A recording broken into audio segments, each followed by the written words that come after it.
Elle s'est fait shutdown quoi. Par vous.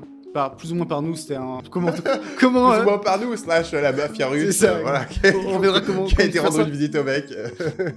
La mauvaise publicité n'existe pas, c'est ta leçon numéro 4. Bah, on entend toujours ça. Moi je me suis dit c'est de la merde toi. Si, et effectivement, en tout cas en termes de vente, les journées où on s'est fait attaquer, on a fait des records de vente. Témoin un peu de frustration, où par exemple je lui montrais cat, il me montrait cat, et je me disais c'est dire quoi? Dog. Non, tu viens de dire cat, et après je lui disais dis-le plus rapidement, je disais cat, bah, ça fait quoi ensemble? Tu les mets ensemble? Donc tu lui dis, ouais, tu lis comme Spider-Man. Spider-Man, il est connu pour très bien lire. Spider-Man, il peut lire tous les mots. Et il s'associe à ça. Et du coup, maintenant, il dit qu'il lit comme Spider-Man, tu vois. En plus de trafiquer des humains, elle fait cracher... C'est joyeux, cet épisode. Elle fait cracher le cours de bourse de Weight Watchers, quoi. Okay, pas une belle personne, pas des belles valeurs. J'ai mis en place en début 2020. Et je fais pas... ça, c'est ouf, je suis à x46, quand même. Ok. En 4 ans, quoi. Nice. Donc, Okay. appelle-moi pareil. Enfin, là, c'est abusé, quoi. Et donc, ce que j'ai fait, c'est en fait...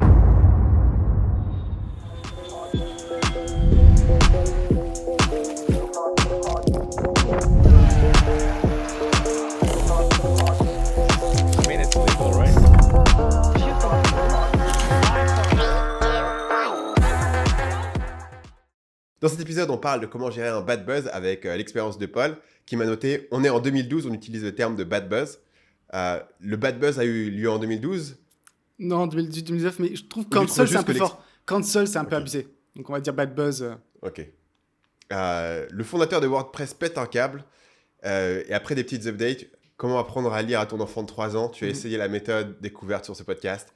Et Paul est un trader de génie, on vous partagera ça à la fin, et il vous donnera un lien vers son canal Telegram pour avoir ses meilleurs pics.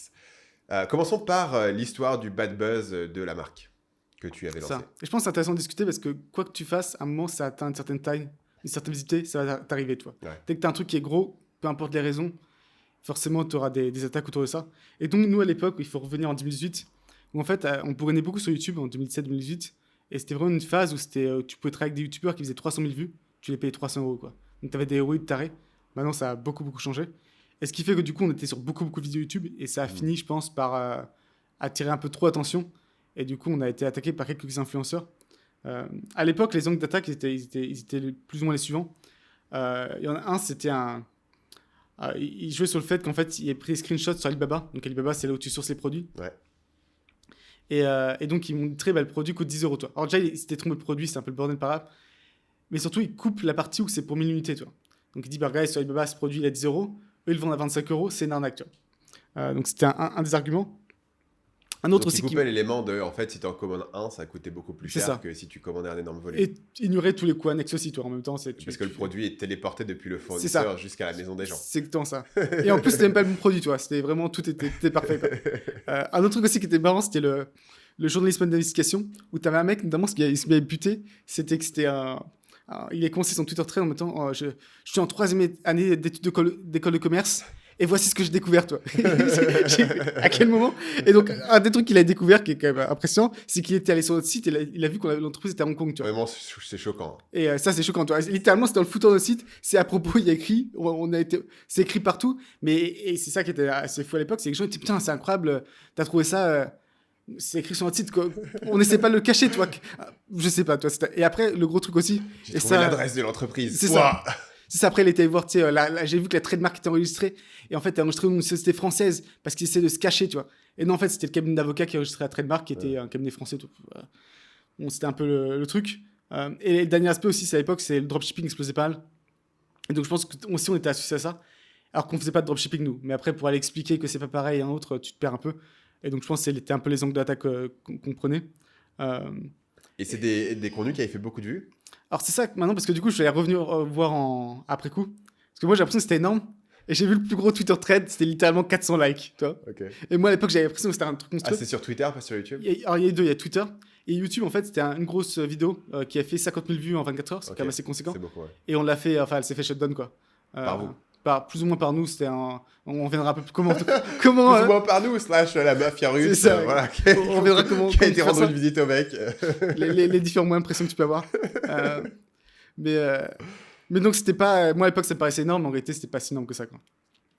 Mais je pense que c'est toujours un peu le cas, c'est quand t'as l'impression que toi, c'est le monde entier, alors que ça peut... C'est peut-être une des premières leçons, d'ailleurs, c'est de relativiser ça. Mais le premier constat qui est assez violent, c'est à voir à quel point les gens sont débiles. Alors, il faut voir en plus, là, les influenceurs, ils s'adressaient auprès de garçons ados, ils sont déjà pas les plus gros génies, et pas les plus malins des garçons ados, tu vois. Donc vraiment, t'es dans dans le bottom 10% des gens qui ont un peu de réflexion. Et donc, c'est toute la partie notamment sur le fait que ce soit une arnaque parce que le produit, tu peux le sourcer à 10 euros. Ouais. Moi, au début, quand je mettais ça, je pensais que les gens étaient dans les commentaires, bah non, il y a plein de trucs que tu oublies, toi. Mais non, vraiment, les gens, ils étaient en mode, bah attends, 25, ils vendent pour 25 euros, ça coûte 10 euros, ils font 15 euros de profit, c'est énorme, tu vois. Et ouais, ça passait tranquillement, quoi. Pareil aussi, le fait que ce soit pas produit en France. Bon, après, la raison. Après, Contrairement à tous les nombreux fabricants de claviers en non, France. mais nous, parce que par exemple, en l'occurrence, c'était pour le problème, c'est que qu'on a mis un drapeau français sur le packaging. Mais en fait, c'était pour dire que c'était le layout français, Ouais. toi. Et on a qu'un drapeau allemand sur le layout allemand, drapeau espagnol, drapeau italien, peu importe, toi. Juste pour dire, bah, c'est la version AZERTY, la version Ouais. QWERTY, ainsi de suite. Mais du coup, les gens étaient choqués que ce soit pas, toi, qu'on ait prétendu qu'on vendait en France, toi. Alors qu'à aucun moment, tout le monde sait qu'on produit pas des claviers en France, toi. Et t'es obligé de Ça marquer passe, de c'est toute pas- manière. Oui, de toute façon, il est Ouais. écrit sur le packaging, toi. C'est pas planqué. Euh, Et après, ça t'a fait phénomène aussi, du coup, sur chaque vidéo sur une marque, t'avais les mêmes mecs un peu qui revenaient à répéter la même chose tout le temps, toi. Ouais. De façon un peu débile. Ce qui est bien aussi, c'est qu'un mec a écrit un long commentaire, et on sent que personne n'interagit avec son commentaire, donc toi tu copie-colles son commentaire en Partout. réponse aux autres commentaires des mecs. pour que les gens soient au courant, vraiment que soient au courant du truc. Quoi. De ce Et en qu'il fait- a à dire, tu vois. Et en fait, ça joue beaucoup sur le truc du complot, en fait, où justement, on a l'impression, putain, moi je sais, alors que les gens ne savent pas, tu vois. En Ouais. fait, je sais que cette marque, c'est une arnaque, et les autres, ils sont pas au courant, tu vois. Euh, la deuxième leçon, c'est, je pense que ça se rejoint pas mal aussi avec. Parce que toi, tu as participé d'une façon un peu indirecte à un bad buzz avec, à l'époque, Odd What the Fake qui a fait une vidéo sur Antoine BM Ouais. en le liant au lama fâché. Et en fait, moi, au début, on va nommer les deux principaux influenceurs à l'époque. En un, il s'appelait avant, à l'époque, il s'appelait. Maintenant, je l'ai retrouvé, il est sur YouTube, toujours à la même chaîne, mais il a changé. Et maintenant, il a mis son nom et prénom. Euh, et les gens peuvent voir le contenu, c'est vraiment pas du. Ça vole pas de niveau. Et c'est vu sur un bien cassé la gueule. Et à l'époque, ce qui était intéressant, c'est qu'il faisait 500 000 vues par vidéo. C'est pour ça que quand la vidéo est sortie, on a Ouais. quand même bien flippé. Mais en fait, il était à la dèche niveau thune parce qu'il pouvait pas être monétisé, parce que le contenu allait pas. Et que même, il trouvait aucun Pourquoi sponsoring. son contenu, il insultait les gens. À l'époque, il faudra revenir, mais c'était des trucs un peu conspirationnistes, un peu débiles, Ok. un peu. Ça volait pas très haut. Et t'as un autre. C'était peut-être l'époque où ils ont commencé à tout casser après le premier drama autour de PewDiePie. Il me semble que ça correspond, c'est une période où beaucoup de gens se sont fait démonétiser. Et l'autre, c'est un gars qui s'appelle. Qui à l'époque était un streamer. Et maintenant, il est payé par les casinos en ligne pour jouer à des jeux d'argent. Ok. Et donc, les casinos lui donnent de l'argent. Et après, les mecs qui rentrent avec tous ces liens affiliés. Et un truc de fou, parce que du coup, je me suis dit, qu'est-ce qu'ils sont devenus, tu vois 5 ans après, tu vois. Qu'est-ce que c'est devenu ? Et donc, il y en a un, sa Bon, chaîne il fait YouTube encore des s'appelle ses vidéos gueules. très régulièrement. Et lui, je pense, ça fonctionne bien au business, mais son père s'est fait kidnapper, ce qui est quand même assez incroyable. Parce qu'il était à fond dans la crypto, je pense, il était pas très prudent, il s'est fait peut-être quelques ennemis. Et le père du gars s'est fait kidnapper, quoi. Et il l'a récupéré. Et il y a eu la police, tout ça, et apparemment, je crois, il a été récupéré. Je sais pas suivi jusqu'au bout de l'histoire, mais son père s'est fait kidnapper. Donc, bon, je souhaite pas ça à son père, mais ça donne un peu les deux personnages, quoi. Ouais. Et au début, je me suis dit, ouais, ils ont mal compris, toi. Ils ont pas compris quand sur Alibaba, toi, ça fonctionnait pas comme ça. Je vais juste leur dire, toi, je vais leur expliquer, et puis ça va bien se passer, tu vois. Grosse erreur, parce qu'en fait, ils savaient très bien ce qu'ils faisaient. Et en fait, à aucun moment, ils comptaient être de bonne foi, quoi. Le but, c'est juste de générer de l'attention. Que ce soit vrai ou pas vrai, c'est pas un truc. Et je pense qu'il y a un peu le même scénario avec Odd What the Fake, où je pense qu'elle devait savoir que le truc ne se tenait pas, qu'elle faisait plein de raccourcis qui fonctionnaient pas. Je pense même son appel avec sa source, c'était un truc monté, je pense. Tu me diras ce que t'en penses. Mais à un moment, elle s'est dit, ça fait du beau contenu, on y va, quoi. C'est quoi ton opinion par rapport à ça, par rapport à ce cas en particulier? Est-ce qu'elle était de bonne foi ou c'était Ce qui totalement. était vraiment étrange sur Odd What the Fake, c'est que à l'origine, elle c'était une journaliste en fait. Mhm. Et elle avait plein de financements et tout, tu vois. Et elle donne l'impression que le truc c'est une investigation, mais elle doit forcément savoir que son investigation, elle rime à rien en fait, tu Mhm. vois. Tu vas. Moi, celui qui. Ça me marquera à vie, hein, quand j'aurai 90 ans, je raconterai ça encore aux gens. Quand elle se rend dans l'immeuble Mhm. où il a son adresse de domiciliation, elle parle au mec qui balaye devant. Mhm. Elle fait, vous connaissez BM Prod, vous connaissez? Non? Ah là, Et il se cache. il se cache et tout. C'est un peu sketch, limite. Ouais, c'est incroyable le niveau, tu vois, de preuves qu'il y avait. En fait, je pense que je pense qu'elle avait une source. Qu'elle s'est dit, cette source, je peux lui faire confiance. Je vais foncer dessus. Le seul élément, disons, qui était vraiment... Parce que finalement, du coup, ça aurait pu tomber sur absolument n'importe quel entrepreneur du web qui a une entreprise qui n'a pas des bureaux physiques, quoi. Le seul élément qui pointait vers Antoine BM, c'est qu'il avait effectivement eu à un moment donné un blog qui s'appelait Lama Fâché. Le truc, c'est que le blog d'Antoine BM, il était sur un autre nom de domaine Lama Fâché. Il était genre sur lamafâché.fr, où lui était sur lamafâché.fr. Et aussi que Lama Fâché, c'est un truc du Tintin, c'est pas non plus totalement obscur, quoi. Ouais. C'est quand même une coïncidence, certes, tu vois. Mais si le mec il avait voulu réutiliser le même nom, bah, il aurait utilisé le même nom de domaine. La raison pour laquelle eux ils étaient sur un nom de domaine chelou et pas sur le .com ou le .fr, c'est parce que lui il l'avait déjà en fait, justement. Tu vois. Donc en fait, cet indice, si tu connais deux choses juste à la manière dont les noms de domaine fonctionnent, tu dis bon bah si vous voulez mettre le même nom, il aurait récupéré son nom de domaine et donc du coup ça n'avait pas de sens. Est-ce que tu as vu ce qu'elle était devenue What the fuck de What the fuck? Elle fait des vidéos maintenant anti-fake news. C'est incroyable, quoi. En fait, c'est ce qu'elle faisait à l'époque. En fait. Ok. Ce qu'elle faisait à l'époque, c'était contre la désinformation, etc. Et c'est pour ça qu'en fait, qu'elle était acharnée contre le Lama Fâché. Pourquoi est-ce qu'elle avait une vendetta contre le Lama Fâché? Parce que le Lama Fâché, c'est de la fake news. Moi, ça m'a toujours fait très rire ce truc-là, parce qu'en fait, tu regardais la chaîne du Lama Fâché, et c'était genre des vidéos sur est-ce que les aliens existent, que les aliens ont construit les secrets du pape. Ouais. C'est pas des... les secrets du pape. Bon, ok, c'est du contenu de merde. Mais c'est pas du contenu dangereux pour la démocratie, tu vois. Et les gamins de 8 ans qui regardent ça, ils sont pas en mode ah putain, il y a une épidémie des gamins qui croient que les aliens ont construit les pyramides. Enfin, on en a rien à foutre, tu vois. C'est juste. T'es sûr maintenant, je sais pas. Hein. C'est juste du contenu de merde, tu vois. Mais donner ça l'impression que c'est de la désinformation dangereuse, c'est genre bah vous détestez juste les Lama Fâché parce que numéro 1, ils font du contenu de merde. Numéro 2, ils font plein d'argent. Effectivement, bah ça peut t'énerver, mais de là à aller créer une vendetta sur le Lama Fâché, parce qu'en fait des chaînes comme ça, des chaînes faceless. Tu vois, il y en a des à l'appel, en fait. Et comme la Fâché était le plus gros, ils se sont inventé l'histoire qu'ils avaient une influence énorme chez la jeunesse et tout, alors qu'en fait, la jeunesse, bon, bah, ils regardent un peu du contenu de merde, mais tu vois, ils sont pas non plus fanatiques du Lama Fâché, tu vois. Contrairement, par exemple, à un personnage comme Andrew Tate, où il a une influence particulière, singulière par rapport à d'autres personnes, Lama Fâché, les chaînes faceless, voilà, tu découvres le contenu de merde. Et donc elle chassait la désinformation, et donc un de ses projets, c'était de démasquer le Lama Fâché. Le vrai problème qu'elle avait, c'est qu'en fait, elle avait juste pas les compétences de démasquer le Lama Fâché. Ce qui a été fait plus tard par une chaîne qui s'appelle Sylphien, qui a fait une enquête incroyable à base des numéros de téléphone, de récupération, etc. Et qui arrive à tracer les deux personnes qui étaient derrière le Lama Fâché. Je ne sais plus si c'était à Dubaï ou quelque chose comme ça. C'est à Dubaï, je crois ça. Il arrive à les tracer et à les identifier. Il te montre les photos des personnes externes en les masquant. Et ça a deux trucs qui sont dévastateurs pour What the Fake. Le premier, c'est que lui, pour le coup, il trouve vraiment l'identité des gens en faisant une vraie enquête et pas en mode... Et en les cachant, en gardant l'identité secrète comme moi. Et avec des vraies preuves, etc. En disant, voilà, ok, on a plié les éléments. Et le numéro 2, c'est qu'effectivement, il cache l'identité des gens quand on les a trouvés pour de vrai. Alors qu'elle balance un mec. Alors qu'elle balance un mec sans vraiment avoir d'indication et de preuves, etc. Et donc, moi, un élément qui m'a toujours... Elle s'est excusée, elle a dit Non, elle a jamais admis le truc. Essentiellement, elle se repose sur... Moi, j'avais une source qui m'a dit que...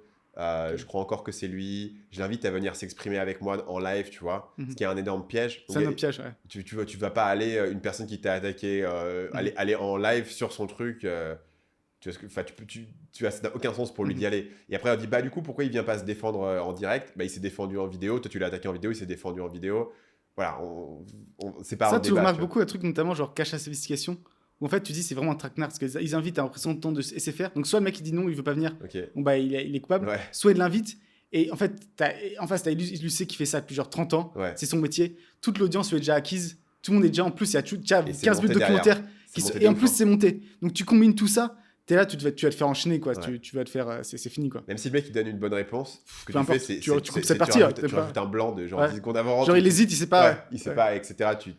Même sur la télé-réalité, c'est connu. Genre, tu vois que si t'as un mec qui dit un truc et ça cut vers une autre personne qui a une réaction, 99% des cas, la réaction, elle vient d'un autre moment, en fait. Tu vois, genre, il a fait... Tu peux rendre une blague marrante, pas marrante, quoi. Les gens rient pas, c'est gênant. Tu peux faire ce que tu veux. Et donc, c'est un énorme piège. Et je me souviens, à l'époque, il y avait un autre truc que les gens me disaient, c'était... Bah, du coup, t'as qu'à t'associer à What the Fake pour trouver la vraie identité de Lama Fâché. Je vois, mec, mais c'est pas mon combat, qu'est-ce que tu racontes? Moi, j'ai rien contre Lama Fâché. Les Avengers, c'est les plus éclatés du monde, quoi. Qu'est-ce que je vais aller le chercher? Par ailleurs, tu vois, j'aurais été incapable de faire ce que Sylphien fait. J'avais pas la moindre idée de comment... Pour moi, en fait, une personne poste une vidéo sur YouTube, tu peux créer une chaîne YouTube, tu n'as pas besoin de donner aucune info en fait. Tu as besoin de donner des infos pour recevoir les paiements parce qu'il y a des informations Les images de officielles que tu dois profil, donner. un peu, c'est là-dessus qu'il a joué. Ouais. Mais tu vois, c'est pas l'image de la mafachée. Donc, en fait, ils retrouvent des gens qui ont. Parce que forcément, je pense que le principal élément où tu peux les choper sur la mafachée, ils ont besoin de plein de prestataires pour faire tourner une chaîne faceless et pas des prestataires qui vont être les plus loyaux. Tu vois, c'est genre des monteurs à 5 euros de l'heure, des voix off, des machins, tu vois, qui doivent tourner. Donc, il y en a forcément que tu peux retrouver. Qui ont dans leur portfolio les mafachés, tu peux potentiellement retracer un truc, avec quel email ils ont communiqué, comment est-ce qu'ils ont payé, etc. Sauf si les mecs sont ultra propres surtout, tu peux potentiellement trouver un indice, mais c'était quand même très compliqué, moi j'aurais été pas capable de le faire. Et lui et Sylvain avaient été capables de faire ça. L'élément moi qui m'avait marqué à cette époque-là, c'est peu importe que tu essayes de faire tout proprement, à partir du moment où tu as une visibilité, les gens vont pouvoir inventer un truc sur toi. Quoi. Parce que là, ce qui était marquant, c'est que Antoine même, il y avait déjà des personnes qui l'avaient attaqué. Il avait été attaqué notamment dans une vidéo sur un créatif, sur un mec qui vend des formations. Et je me souviens à l'époque, il avait à un moment donné tu sais, qu'Antoine même fait des formations toutes les 2 semaines. Donc il a tout un tas de sujets. Alors, il y a des années, très très longtemps, il avait fait une formation qui s'appelait le marketing de gangster. Tu vois. Les techniques de persuasion un peu des gangsters. Enfin, c'est le type de vidéo, tu vois, que moi je ferais sur ma chaîne, genre le Loup de Wall Street, le marketing du Loup de Wall Street, etc. Et donc, eux, ils ont fait tout un pataquès en mode, oh, regardez, c'est un criminel et tout. Mais en fait, du coup, la plus grosse vidéo qui a attaqué Antoine, c'est un truc qui n'avait rien à voir avec ce qu'il faisait, en fait, tu vois. C'est juste une personne qui a dit peut-être tu peux essayer de tout anticiper au final. Donc tu peux... Et voilà. Et moi, ça m'a j'ai toujours été surpris qu'il n'y avait pas eu plus de grosses chaînes qui avaient fait des vidéos sur moi pour m'attaquer. Et tu vois, à un moment donné, il y avait des gens qui avaient dit qu'ils allaient le faire, etc. Mais finalement, ça s'est jamais trop concrétisé. Et après, quand il y avait des vidéos un peu, c'est juste pour se moquer, en fait. Il n'y a jamais personne qui a essayé vraiment de faire le travail, de dire, OK, ce mec-là, je vais essayer de le défoncer. Alors qu'en fait, encore une fois, c'est très facile. Tu peux juste être sélectif. Je te dis, moi, même, je pourrais le faire moi-même, tu vois. Il y a une vidéo où à un moment donné, je parle de l'IA. C'est sûr que tu leur donnais comme ça gratuitement. Je vais leur donner gratuitement un insert, tiens, où je dis, voilà, peut-être que l'IA va faire augmenter les inégalités, mais c'est pas augmenter les inégalités, c'est pas grave en soi. Tu vois. Et après, boum, le stop, et après, tu vois, le montage. Voilà. Donc en gros, c'est un mec qui est pour les inégalités. En plus, un jour, il a dit un truc contre le réchauffement climatique. Et regardez tout ce qu'il a dit sur les autistes et tout. Le truc sur les inégalités, c'était de se dire, si la société devient beaucoup plus riche grâce à l'IA, forcément, le mec qui a inventé l'IA, forcément, Sam Altman, il va devenir plus riche que n'importe quel homme qui a jamais existé, mais tout le monde sera plus riche. Et tu vois, est-ce que vraiment ce que tu veux mesurer, c'est l'inégalité et te dire ça, ou est-ce que ce que tu veux voir, c'est par exemple le taux de pauvreté, tu vois. Bref, mais ça n'a pas d'importance. Une fois que tu peux cutter ça, tu mets des extraits. Après, ce que tu fais, c'est tu trouves... tu vois, c'est là où il a même pas fait ce travail, quoi. Mais tu trouves des clients, et à mon avis, si tu contactes assez de gens, il y a toujours des gens qui vont dire, ouais, moi j'ai trouvé ça nul, ce qu'il m'a vendu, etc. Ou tu les inventes de toutes pièces. Ou tu les inventes, parce que qui va aller prouver que cette personne n'a pas acheté quoi que ce soit. Le truc de Hot Effect, c'était, j'ai eu au téléphone une source anonyme qui m'a dit, oui, c'est lui, c'est Antoine. Tu vois. Moi, je pense 50-50 que c'est quelqu'un qui n'existait pas, quoi. En fait, parce qu'encore une fois, c'est quoi comment tu prouves qu'il n'existait pas. Le truc, c'est qu'en fait, si tu fais une annonce et que tu dis, je cherche des personnes qui vont me dire qui est de la m'a fâché, il y a des randos qui vont se manifester, mais si tu n'es pas trop regardant sur aller vérifier que cette personne sait de quoi elle parle, il va te donner un élément. Et c'était déjà connu avant Odd What the Fake que Antoine avait eu un blog autour du lama fâché. Il y avait déjà eu une mini controverse autour de ça, des années avant. Et donc, tu vois, cette personne a pu voir la vidéo et pointer vers ce mec qui avait eu un blog sur le même nom. Donc, tu peux manufacturer le truc de toutes pièces, en fait. Ce qui était différent dans ce cas-là, c'est que moi, j'ai pu faire une vidéo de réponse. Et pour le coup, la vidéo de réponse, c'était un peu un truc unique, quoi. Vraiment, j'avais réponse à tous les points. Et surtout, ce qui jouait énormément à ma faveur ici, le problème, c'est que quand un gentil youtubeur qui fait des vidéos pour aider le peuple attaque un vendeur de formation en ligne, même si ces attaques, ou un vendeur de clavier en ligne, même si ces attaques ne sont pas justifiées, de base, les gens sont avec lui. Parce que lui, c'est un gentil youtubeur et l'autre, c'est un méchant vendeur de formation. Le truc qui a coulé au What the Fake, c'était l'hypocrisie. Parce que ce que les gens détestent encore plus que la cupidité, c'est l'hypocrisie. Et quelle était l'hypocrisie? C'était je suis en croisade contre les fake news, et en fait, elle-même avait créé une fake news. Tu vois. Et c'est vraiment ça qui l'avait coulé. Parce que si il n'y avait pas eu cet élément-là, les gens se seraient dit, ouais, mais elle fait son travail, elle essaye de faire le truc, etc. Vous êtes que des marketeurs, de toute manière, vous vous serrez les coudes, etc. Mais j'ai volontairement tourné ma vidéo sur ce côté, l'hypocrisie. C'est pour ça que le titre de la vidéo, c'était la justicière qui attaque un innocent, tu vois. Parce que si tu es un justicier et que tu fais de la merde, voilà, c'est dangereux. Et c'est là où je pense que c'est dangereux, même pour un vendeur de formation, de dire moi je suis au-dessus des autres vendeurs de formation, tu vois. Même si tu le penses, forcément, le truc c'est que la moyenne des vendeurs de formation, c'est vraiment de la merde. Donc forcément, je pense que je suis au-dessus de la moyenne des vendeurs de formation et de même 99% des gens, tu vois.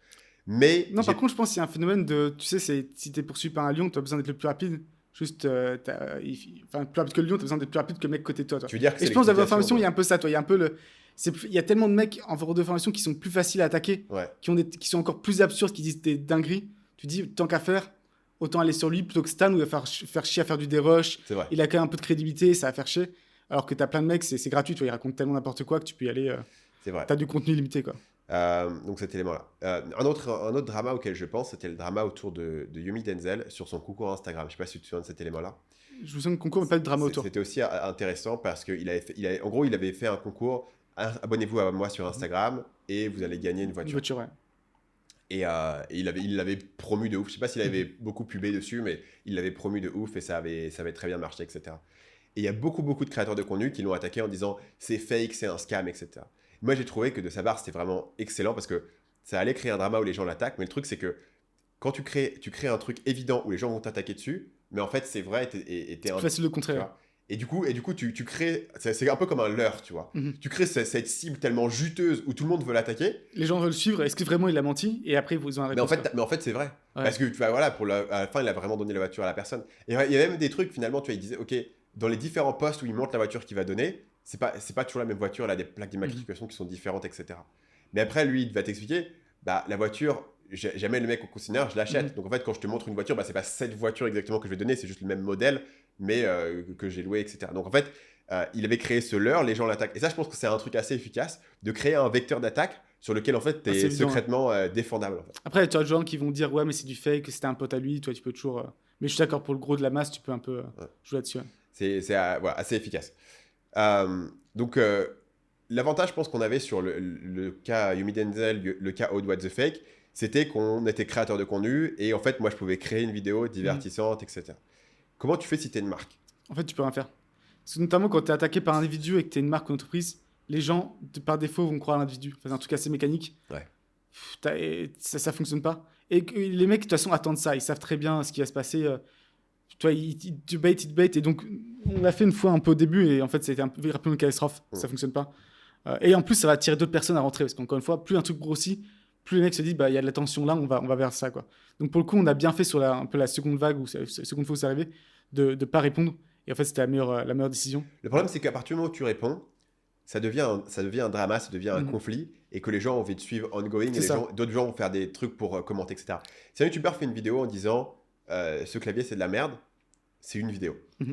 Si un youtubeur fait une vidéo ce clavier c'est de la merde, et la marque répond en disant ce youtubeur c'est de la merde, ça fait un drama, et tu as 12 chaînes de commentaires qui vont en parler. Exactement. Ils peuvent pas parler d'un mec qui a juste fait une vidéo, tu vois. Tu peux pas dire ok machin a fait une vidéo, je vais vous parler de la vidéo qu'il a faite, ça n'a aucun intérêt. Mais dès qu'il y a un drama, du coup tout le monde va en parler. Et il faut être très prudent à quel point est-ce que tu rentres là-dedans. Et moi, j'ai souvent pris la décision, tu vois, de ne pas rentrer dans certains dramas en me disant, j'ai pas envie de faire partie en fait de cette histoire-là. Et il y a quelques cas où j'ai décidé volontairement de le rentrer en disant, à partir de maintenant, les gens vont parler de moi en connexion avec ce drama, tu vois. Et aussi, tu sais que ça va être une victoire assez claire, toi. Je pense qu'avec Old What the Fuck, c'était assez évident que tu voyais très bien comment faire ta vidéo pour qu'en fait, toi, c'était tellement obvious, il n'y avait pas trop de. Ouais, qu'est-ce qu'elle aurait pu faire en retour toi c'est compliqué d'imaginer un retour par rapport à ta vidéo, toi. En fait, elle pouvait pas faire de retour. Après, ce que tu fais, c'est une attaque ad hominem. C'est ça, ouais. Tu m'attaques moi. Ouais. Et du coup, tu fais, regardez, ce mec-là, il est aussi vendeur de formation comme par hasard. Regardez, le voilà en vidéo avec Antoine. J'avais essayé de prévenir une partie de ses objections en disant dans la vidéo que je le connaissais personnellement, etc. Et que je pensais pas que c'était lui juste pour le connaître personnellement, mais que ma vidéo était basée, tu vois, sur les faits qu'elle allait donner. Et j'étais très exhaustif aussi pour lister tous les faits qu'elle a donnés dans sa vidéo. Parce que si t'as. Et t'avais bon format pour ça en fait. L'avantage de faire. Toi, tu fais longtemps des vidéos de 30 minutes, les gens sont habitués à des vidéos de 30 minutes, toi. Donc, parce que si c'est juste dans un Twitter, c'est plus compliqué. Ouais. Là, tu peux vraiment, point par point, répondre, quoi. Ouais. Avec des gens qui allaient suivre jusqu'au bout. Ce qui est, et en fait, si une personne a fait 8 attaques et t'en as répondu à 7, tout le monde va dire ouais, mais t'as pas répondu à 8ème, tu vois. Faut vraiment être assez exhaustif à ce niveau-là. Donc nous, on pouvait répondre. Toi, tu peux pas répondre, effectivement, ça attire d'autres mecs. Tu disais que la mauvaise publicité n'existe pas, c'est ta leçon numéro 4. Bah, on entend toujours ça. Moi, je me suis dit, c'est de la merde, toi. Si, et effectivement, en tout cas, en termes de vente, les journées où on s'est fait attaquer, on a fait des records de vente. Ok. Parce qu'en fait, ce qui se passe, c'est que les gens, avant, ils ne te connaissaient pas. Toi, tu n'existais pas pour eux. Ils cherchent sur Amazon, par exemple. Ils voient, bon, les prix ont l'air bons, les reviews sont bonnes. Ils achètent, toi. Et à un moment, toi, encore une fois, tu passes un. Mais au final, même si on va dire qu'on va imaginer que. Surtout les gens qui ne connaissent pas, il y a seulement 20% qui tu regardes un peu ce que tu fais et que tu as encore que 5%, je sais pas, qui convertissent potentiellement, bah, au final, c'est des clients que tu n'aurais pas eu dans d'autres circonstances. Et que aussi, encore une fois, ça paraît énorme, mais en fait, pour toi, c'est un gros truc, mais pour les autres gens, c'est 5-10 minutes de leur journée. Ça passe par une oreille, ça sort par l'autre. Il se passe pas grand-chose. Et encore une fois, ça va avec l'idée de si tu alimentes, c'est là que tu crées un vrai souvenir. Tu vois. Ouais. Où ils se souviennent, j'étais là pour le truc what the fuck. Quand t'es un peu.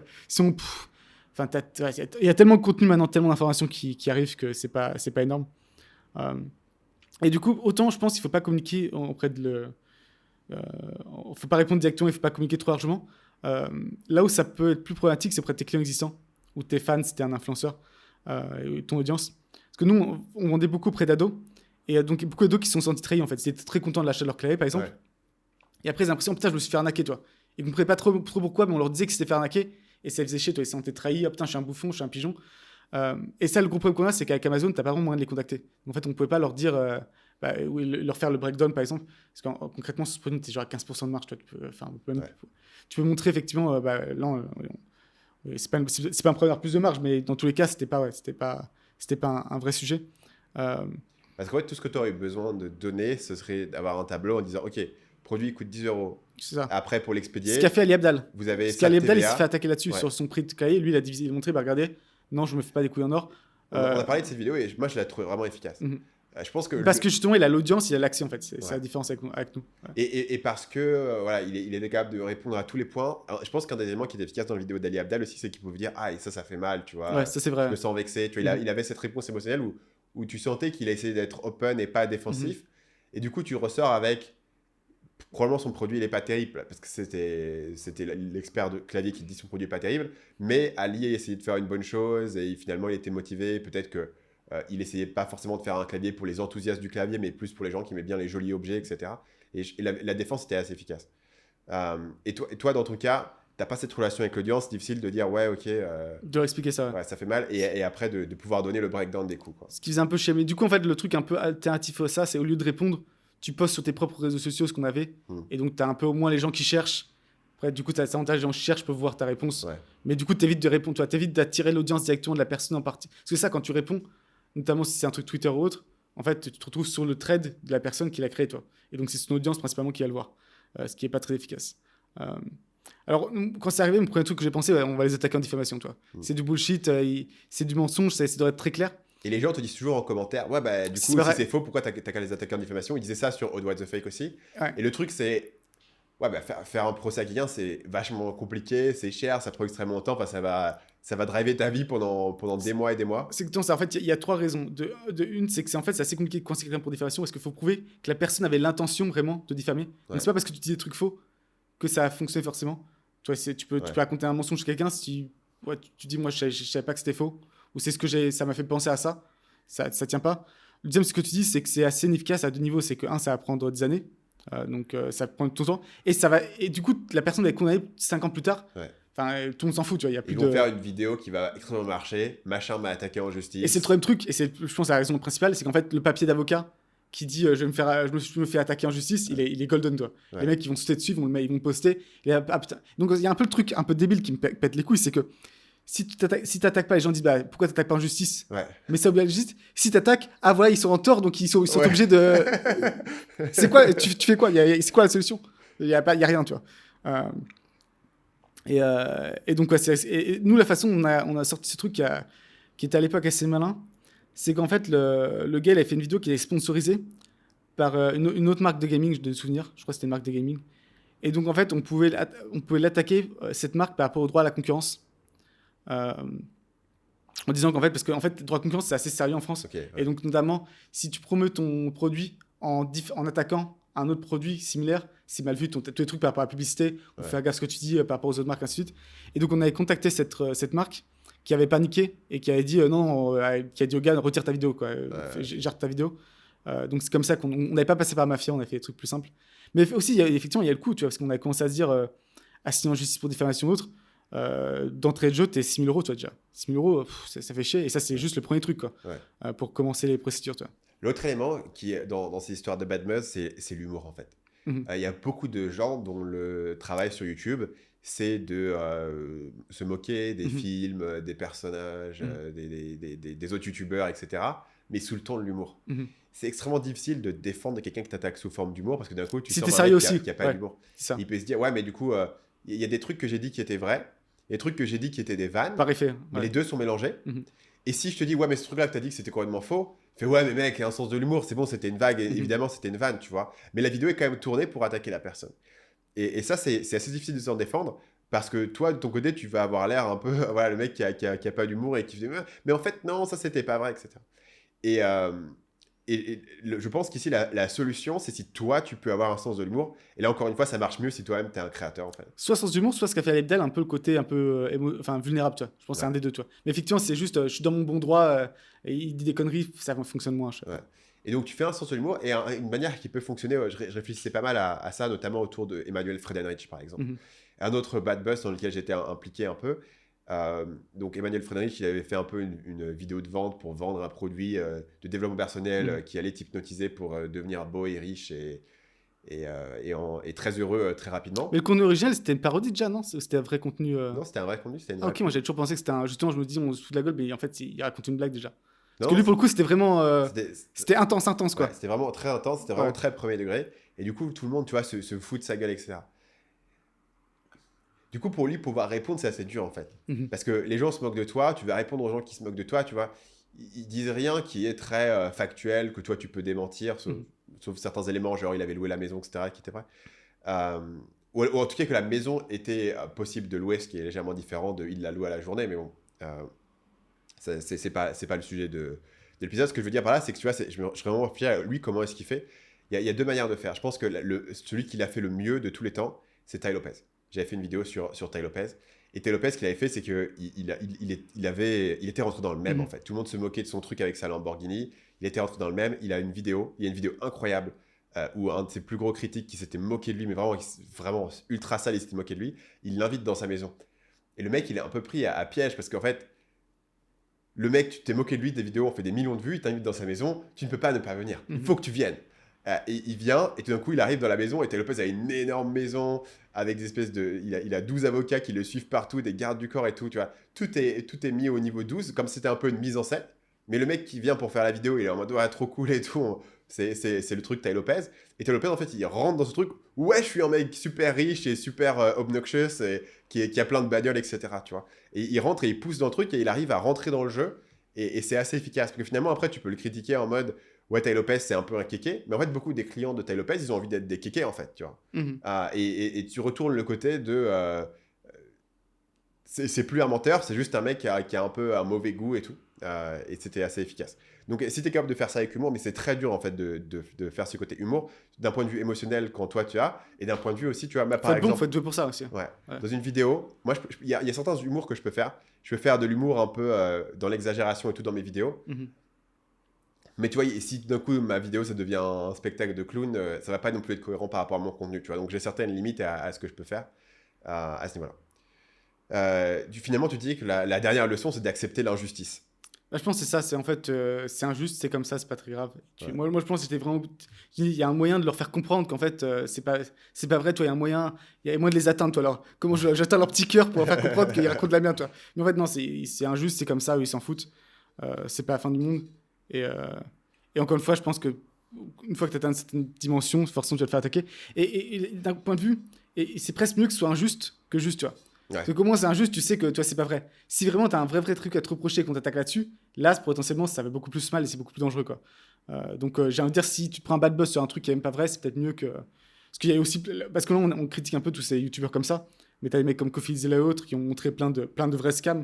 Donc, je pense qu'il y a aussi une raison d'exister pour beaucoup de ces youtubeurs qui trouvent les scams et autres. Et même, toi, la vidéo de Seb Lafrite sur Frédéric quelque chose, autant c'est un peu violent parce qu'en fait, il a tellement une énorme audience que toi, ça fait mal d'avoir autant de monde qui sont dessus. Autant, c'est vrai que c'était un peu ridicule, c'était un peu mon sujet, Mais après, c'est plus l'écart, en fait. C'est qu'effectivement, quand tu as 3-4 millions de personnes qui tombent dessus, qui d'un coup te connaissent, je pense que ça va être compliqué. Euh, Mais toi, on avait parlé pas mal, et toi, c'est pas un truc qui te préoccupe. Toi, t'as fait un peu ta paix, tu sais que ça peut arriver.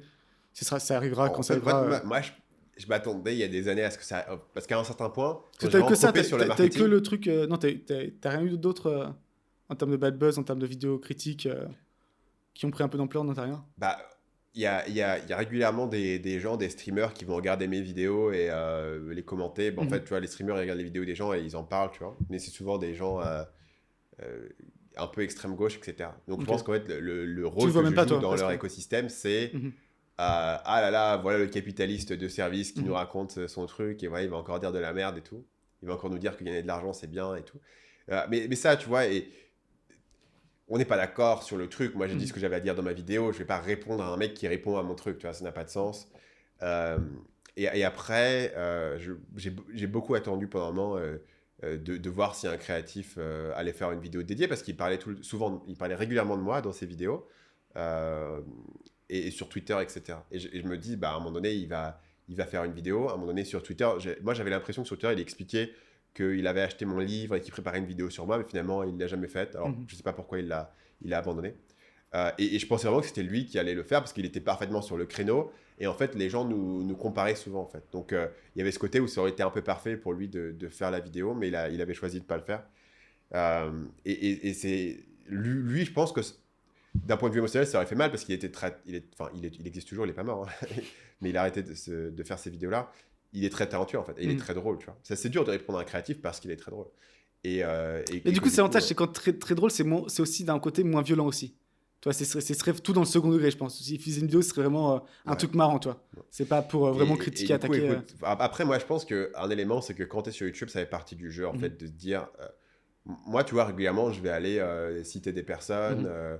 Et parfois, tu vois, je fais pas de vidéos pour attaquer les gens spécifiquement, mais je fais des vidéos sur des gens qui ont rien demandé. Mhm. Après, je fais pas de vidéos sur des petits créateurs. Tu vois, j'ai fait une vidéo récemment sur les coachs Michto, par exemple.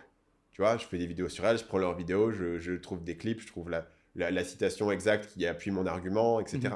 Je pense que ma vidéo est fair par rapport à ce qu'elle raconte et je pense pas qu'elles se sentiraient mal représentées, mais elles ont rien demandé non plus. Mhm. Tu vois, elles font Elles sont une publiques. vidéo En fait, pour tu te leur parles du niche. principe, c'est public. Voilà, et je parle du principe Ouais. que c'est public. Si quelqu'un veut faire une vidéo sur les méchants vendeurs de formation et que je suis l'exemple du méchant vendeur de formation qu'ils veulent choisir, je peux pas dire que c'est unfair, etc. et que je l'aurais pas fait, tu vois. Je pense que c'est compliqué à partir du moment où tu commences à accuser les gens de trucs qu'ils ont pas fait, comme Odd What the Fake. Mais après, dans beaucoup de cas, c'est juste l'amalgame de c'est un mec qui vend des formations, regardez, c'est pas bien, tu vois. Et je pense que ça, il faut être OK avec le fait que ça puisse arriver. Et je pense qu'il faut être OK avec le fait que fondamentalement, ça va pas te faire autant de mal que tu penses, en fait. C'est ça aussi. Dans la mesure où ça va surtout parler à des gens qui sont déjà contre toi. Mhm. Si un youtubeur d'extrême gauche fait une vidéo en disant vraiment ce qu'il a dit dans cette vidéo c'est de la merde, etc., on va démonter ce qu'il a dit dans cette vidéo. Ça change rien. Les gens étaient pas d'accord, Les étaient gens d'accord déjà, ça n'a pas changé. tu vois, Ouais. ces gens qui regardent ces vidéos, de toute manière, sont pas le même type de personnes qui va monter un business en ligne et suivre Mhm. mon contenu. Donc, fondamentalement, bah, ce que ça fait, ça augmente le nombre de personnes dans le monde qui m'aiment pas et qui pensent que je suis un connard. Je pense, tu vois, Mais aujourd'hui, si attends, ça les... m'a pensé à un truc marrant, c'est on avait Pierre Elie sur le podcast, Ouais, un épisode, et justement, il a dit que tu avais découvert via un créatif. Donc ça rejoint un peu mon idée de les personnes qui ont trouvé mon clavier avec la vidéo qui critiquait, ils sont allés sur Amazon, ils disent c'est pas mal ça au final. Et un peu pareil, c'est qu'un créatif a dû te critiquer ou parler de toi, vraiment pas de façon très positive. Lui, il est tombé dessus, c'est quoi ça? En final, c'est sympa. Et donc, encore une fois, c'est beaucoup de gens qui te connaissaient pas de tous les ouais. cas. Donc tu auras peut-être 10, 20, 30% des gens qui se disent au final, ça me plaît. Ben, après, ça, c'est la stratégie Andrew Tate. Mhm. La stratégie Andrew Tate, c'est de dire beaucoup de Le trucs funnel, toute qui sont l'attention. là Ouais. juste pour que les gens réagissent, etc. Mhm. C'est de créer du contenu qui est là pour que d'autres personnes réagissent et pètent un câble. Un exemple récent que j'avais vu sur Andrew Tate, c'était, il avait dit sur Twitter que coucher avec une femme juste pour le plaisir, c'est gay. Voilà. Mais t'as vu la vidéo, Le seul- il y a une vidéo qu'il faut regarder dans Drew Tate où il argumente tout seul, la personne lui a rien demandé, si c'était mieux de coucher avec un trans 10 sur 10 ou une femme 1 sur 10, tu vois. Et lui, il a argumenté que c'était mieux d'aller te coucher avec un trans, il disait tu regardes pas et puis c'est bon quoi. Et c'est une vraie vidéo qui existe, tu vois. C'est incroyable. Et donc ce mec, c'est quand même un troll, c'est Ouais, spectaculaire quoi. et du coup, voilà, beaucoup de son succès est construit là-dessus, en fait, sur le fait de créer des éléments où les gens vont répondre. Là où c'est difficile à encaisser, c'est qu'en fait, tu vas créer des gens qui t'aiment et des gens qui te détestent, Mhm. en fait. Et la plupart des gens veulent juste créer des gens qui les aiment. En fait. Mais Et vivent très mal, ouais, que les gens ils détestent. vivent très mal que les gens détestent. Moi, tu vois, aujourd'hui, je me dis, ok, mettons, j'ai environ 500 000 abonnés sur YouTube. Donc, j'ai 500 000 personnes qui trouvent que ce que je fais, c'est cool. C'est probable qu'il y ait 500 000 personnes au plus. Donc, l'image que j'ai, c'est, ah ouais, c'est un peu ce mec qui te vend de la merde sur YouTube, etc. Tu vois. Il y en a probablement autant de soit de l'époque incréative, soit simplement les gens qui ont vu mes pubs et qui se disent, ah ouais, ce mec-là, il m'inspire pas confiance et tout, tu vois. Et après, faut être OK avec ça. Personnellement, tu vois, j'ai eu quelquefois des personnes qui sont venues me voir dans la rue en me disant j'aime bien ce que tu fais. J'ai jamais eu une personne qui est venue me voir en disant je te déteste. Tu vois. Et je pense que fondamentalement, les gens qui t'aiment pas, Ils regarderaient pas, quoi. T'es- À moins t'es- qu'ils soient vraiment dérangés mentalement, ils regardent t'es moins. la 150e personne dans leur ça. liste des personnes qu'ils aiment Ouais. pas, tu vois. Et donc finalement, Et puis ils t'ont vu une fois, puis après ils regardent plus, toi. ouais, Donc c'est ils pas. s'en foutent un peu. Ouais. Voilà, donc l'impact n'est pas énorme. Vraiment, on est sur un épisode de drama. C'était pas planifié à l'avance, on a chacun vu avec un sujet un peu drama. Un truc un peu connecté, le drama autour de WordPress. Est-ce que tu as entendu parler de cette affaire? Bah, j'ai lu l'article du coup de Matt Mullenweg, qui est le fondateur de Automatic. Ouais. Donc c'est assez, cet article est assez marquant, justement par rapport à ce qu'on dit. Donc, c'est l'histoire d'un gars qui monte une entreprise d'hébergement WordPress. Et son entreprise d'hébergement WordPress fonctionne super bien. Et un beau jour, le mec Déjà, qui est-ce est qu'on le a un peu de contexte quand même? On va le donner juste après. D'accord. T'inquiète pas. Et le mec qui est le fondateur de WordPress écrit un article en disant cette entreprise, c'est le cancer. Le cancer de l'écosystème, ouais. Cancer de l'écosystème, ce qui est assez violent. Donc, quel est le contexte? Le contexte, c'est qu'il y a deux WordPress. Il y a le WordPress.org, qui est le site sur lequel on héberge le logiciel open source WordPress, que les gens peuvent télécharger, mettre sur leur serveur, créer leur site. Et du coup, WordPress, c'est à peu près 40% des sites Internet. Et il y a WordPress.com, qui est un site commercial sur lequel tu peux venir héberger ton site WordPress en payant. Et ce service d'hébergement est créé par une entreprise qui s'appelle Automatic, fondée par Matt Mullenweg. Matt Mullenweg est à la fois le créateur du projet open source WordPress et de l'entreprise Automatic qui opère WordPress.com, l'entreprise d'hébergement. Et donc, on a deux players dans l'affaire. En tout cas, un player et une entreprise. Le premier, c'est Matt Mullenweg, créateur de WordPress, un grand pote de Tim Ferriss, qui est très souvent sur sur le son podcast. podcast. Et c'est un mec, quand tu l'entends, il est très chill, toi. Ouais. Il est open source, ça, j'ai pas besoin de gagner de l'argent, tout va Il est bien. open source, Avec l'accent un peu texan, vraiment. Ouais. Un peu Matthew McConaughey, un peu. T'as l'impression qu'il fait de la guitare et du surf, tu vois. C'est ça. Je sais pas exactement si c'est le cas, mais il a C'est les vibes. les longs cheveux. Enfin, à l'époque, il avait les longs cheveux et tout. Un grand pote de Tim Ferriss où ils vont avoir des conversations pendant des heures sur la philosophie, les psychédéliques et tout. Le deuxième, c'est un qui s'appelle Jason Cohen. Je sais pas si tu lis son blog. Si, Bear, Smart Bear.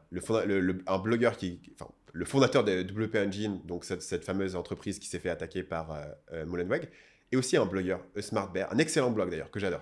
Du coup, c'était drôle parce que la raison pour laquelle je me suis intéressé par ce truc au départ, c'est que c'était deux personnes que j'avais suivies séparément pour leur contenu et tu vois, qui m'étaient sympathiques, tu vois. Et deux personnes que je trouve assez chill un peu, tu vois, avec un côté philosophique. WP Engine, c'est donc un hébergeur. Tu viens pour héberger ton site WordPress. Ça fait environ 500 millions par an de chiffre d'affaires. Ouais. Ce qui est énorme. Et un beau jour, dans une conférence, et après il va écrire le fameux article, Mullenweg décide de les attaquer publiquement. C'est le cancer de WordPress. Ce qu'ils font, c'est horrible. Ne travaillez pas avec eux, etc. Quelles sont ces complaintes spécifiques? Ils ont modifié WordPress. Notamment, ils ont modifié la manière dont WordPress gère les backups. Et selon lui, ils le font pour économiser de l'argent. Et donc, ils ont modifié WordPress. Ce qui est en soi une complainte assez étrange parce que c'est open source. Et en théorie, tu as parfaitement le droit de modifier WordPress si tu souhaites. Donc, il dit, OK, ils ont modifié WordPress, mais c'est pire pour leurs clients et c'est juste pour gagner de l'argent.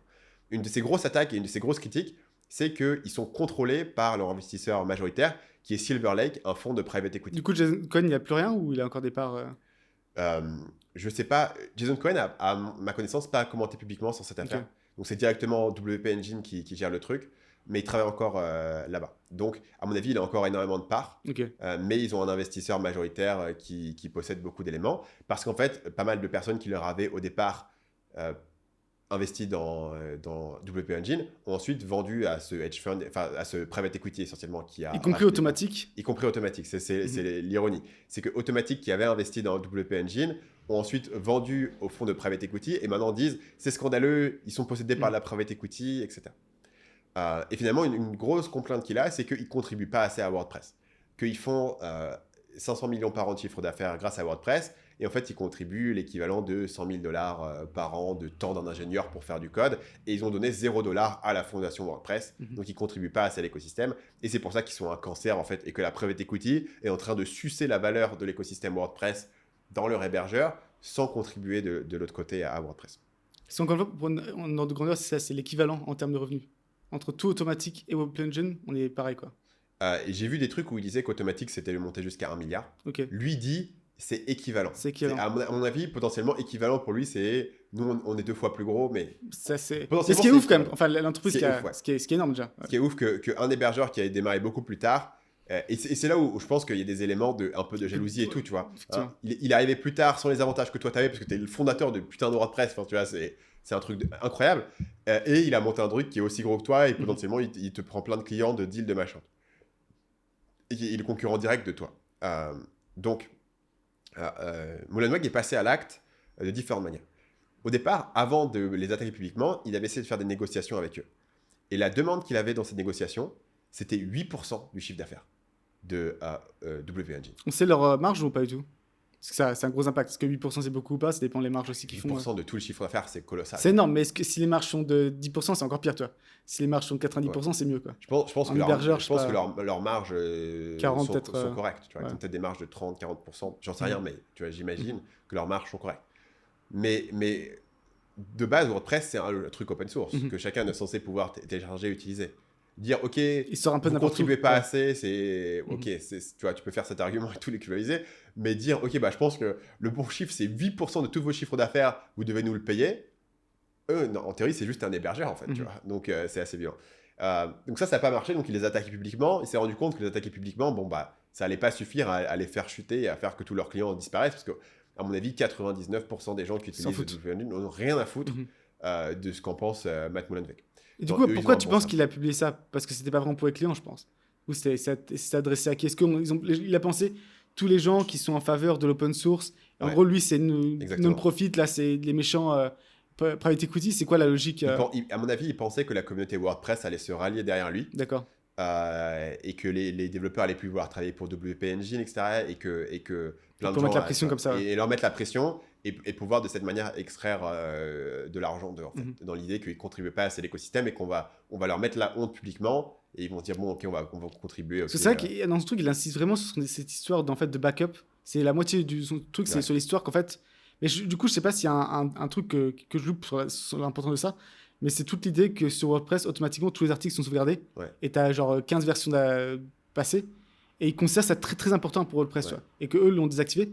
Tu sais pourquoi pour lui c'est un truc aussi important? Est-ce qu'il y a un côté philosophique de l'open source, censé garder les Non, à versions? mon avis, c'est du cherry picking d'un Ok. exemple, en fait. Parce qu'il fallait trouver un truc, quoi. Il fallait trouver un truc pour dire que ils font un truc qui est contre leurs clients.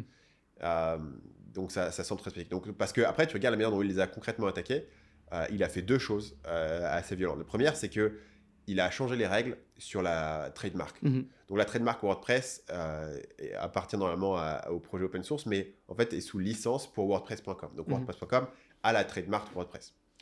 Sauf que les règles sur la trademark ont toujours été de vous n'avez pas le droit d'appeler votre entreprise WordPress Engine, mais WP c'est OK. Il y a toujours eu plein d'entreprises qui s'appelaient WP quelque chose. C'est standard, ouais. Donc WP Engine. C'est totalement standard. Et donc ils ont changé récemment la règle en disant vous n'avez pas le droit d'utiliser WP si ça peut créer une confusion. Par exemple, WP Engine a créé une confusion, alors qu'en plus, il est marqué dans la règle, alors qu'ils ont fait des milliards de chiffres d'affaires sans redonner à WordPress, etc. Mais est-ce que tu vois un truc, par contre, effectivement, par la majorité des gens, ils font pas la différence? WP Engine, ils vont penser, probablement, c'est associé à WordPress directement, toi. À mon avis, non. Non, toi, c'est pas énorme. Pour moi, la plupart des gens savent. Parce qu'en fait, c'est devenu tellement énorme, c'est le standard, donc je pense que, à mon avis, c'est beaucoup de gens. Après, je sais pas à quel point leur branding est aussi vraiment identique, mais. À mon avis, soit les gens savent ce que c'est que WordPress et comprennent que c'est un hébergeur et comprennent que c'est qu'un hébergeur, soit ils savent pas ce que c'est que WordPress et sont juste là pour avoir un site et ils se posent pas la question. Quoi. C'est vrai. Je pense pas qu'il y ait des gens qui disent WordPress c'est super et qui vont sur WP Engine sans se rendre compte que c'est pas WordPress. Et là ils ont du coup changé, tu vois, rétroactivement, spécifiquement la règle en les mentionnant directement, ce qui est assez bien. Ensuite ils ont bloqué tous les utilisateurs de WP Engine d'accéder à certains services essentiels qui sont gérés par WordPress.org, notamment télécharger les updates de WordPress et les plugins. Donc, toutes les personnes qui étaient sur WP Engine ne pouvaient plus. Et c'est là où ça a créé un gros rift parce que du coup, là, il attaque directement les clients tu vois, de WP Engine. Et l'argument, c'est ils font un demi-milliard au-dessus de WordPress et contribuent 40 heures par semaine, alors qu'Automatic contribue 4000 heures. Donc, c'est vrai qu'Automatic contribue beaucoup plus à WordPress. La question, c'est, à partir du moment où tu fais un truc qui est un open source et que les gens suivent les conditions, est-ce que c'est OK, 10 ans plus tard, de dire OK, j'ai changé les conditions sur la trademark et maintenant, en fait, si vous êtes suffisamment gros, vous me devez 8% de votre chiffre d'affaires. Donc, est-ce que tu as une opinion là-dessus? Tu as un feeling par rapport à cette affaire? Moi, je pense que c'est toujours facile d'être open source quand tu gagnes pas d'argent. Il n'y a pas d'argent dans le truc, tu vois. Une fois qu'il y a de l'argent en jeu, je pense que c'est beaucoup plus compliqué. Il y a un truc intéressant, c'était VLC, où ils ont jamais vendu VLC, et c'est toujours vachement utilisé. Et je crois que le mec, il a un boulot standard, rien de spécial, il est développeur, donc il gagne bien sa vie, rien de plus. Mais évidemment, il aurait pu le vendre pour des centaines de millions, il l'a jamais vendu. Et je pense que c'est très rare les gens comme ça, où ça leur crée pas une petite rage de voir des trucs beaucoup moins bien, qui rapportent beaucoup plus d'argent. Ouais. Et donc là, je pense que ce sentiment, c'est putain, sur nous, parce que c'est pas seulement ils utilisent pas seulement WordPress en tant que software, c'est effectivement, ils utilisent toute la communauté qu'ils ont créée autour de ça, tu vois, donc ils se disent, putain, sur notre dos, ils se foutent toutes ces thunes et ils payent pas, tu vois. Et donc il y a un côté où je pense que c'est rageant pour eux. Mais après, la question, c'est est-ce que tu acceptes que ça fait partie du jeu, quoi. Que tu fais un truc open source, bah c'est open source. Ce sera pas le plus intéressant financièrement, potentiellement.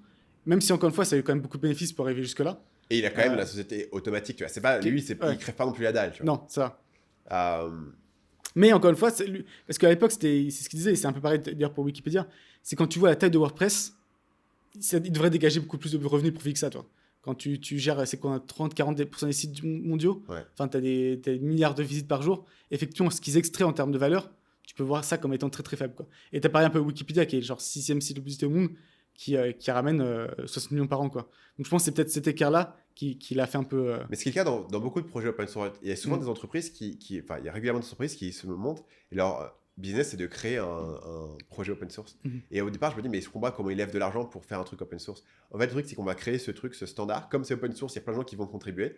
Et après, on va le fermer un peu. Et nous, on va être la meilleure destination pour héberger le truc. Donc, un exemple récent, c'est Stable Diffusion. Stable Diffusion, c'est des modèles de création d'images que tout le monde peut utiliser, qui sont libres d'accès. Mais il y a une entreprise commerciale qui les développe, en fait. D'accord. Et le truc, c'est que ils vont dire, bon, bah, Stable Diffusion, c'est créé par tout le monde, donc ça va être le standard pour la création d'images. Et nous, on est le meilleur endroit pour faire tourner tes modèles Stable Diffusion. Mais si, dans ce cas-là, en fait, ça veut dire que tu es juste un prestataire d'hébergement sur des trucs que tout le monde pourrait faire et qu'effectivement, tu vas capturer une toute petite partie de la valeur que tu contribues à créer. Donc, Matt Mullenweg, c'est pas sorti très bien de cette affaire d'un point de vue relations publiques. Tout le monde est un peu contre lui. Notamment David Heinemeier Hansson, qui est le fondateur d'un autre énorme projet open source qui s'appelle Ruby on Rails, qui est aussi le fondateur d'une entreprise qui s'appelle Basecamp, et qui écrit tout un article en disant, en gros, Automatic, vous avez pété un câble, vous pouvez pas changer les règles comme ça. Effectivement, ça pique un peu quand quelqu'un utilise ton projet open source pour créer une énorme entreprise, mais tu as écrit tes règles comme ça, tu n'as pas le droit après de leur demander un pourcentage du chiffre d'affaires. Il me semble que, notamment Ruby on Rails, c'est ce qui a été utilisé pour créer Twitter. Donc lui, il a créé Basecamp. Basecamp, c'est un beau succès. Les mecs ont utilisé son projet pour créer Twitter. Si demain, il va dire, OK, Twitter, donne-moi 8% de ton chiffre d'affaires, je pense que ça va mal se passer. Tu vois. Et donc là, pour le coup, lui, il se range directement contre lui en disant, pourtant, moi, d'un point de vue philosophique, je suis pour Automatic, ce qu'ils font open source. Ils font plein de bons trucs pour l'open source, etc. Mais là, vous pouvez pas redéfinir changer les conditions après.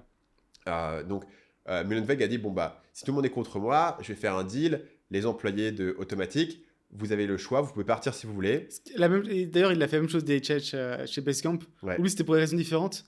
Mais il a dit, en gros, si vous voulez parler politique au bureau, vous pouvez partir avec 6 mois de paye. Et il y avait, lui, c'était beaucoup plus, je crois, 30% de gens qui sont partis à ce moment-là, ce qui est assez violent.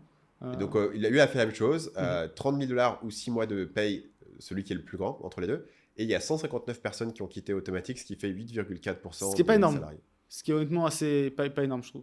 Mais ça avait quand même des gens à remplacer. Quoi. Et finalement, ça me fait penser que c'est vraiment une bonne stratégie, en fait, dès que tu es dans un conflit comme ça. Parce que les gens qui prennent pas le deal et décident de rester, ils ont fait un choix. Exactement. Et ils sont commit et maintenant ils sont avec toi, ils t'ont soutenu dans ce combat-là. Et tu vois beaucoup dans les biographies sur les business, tu vois beaucoup ces moments où justement, généralement c'est quand le business va mal, et des fois c'est des trucs du style, bon, on va pas pouvoir payer les gens ce mois-ci, tu vois.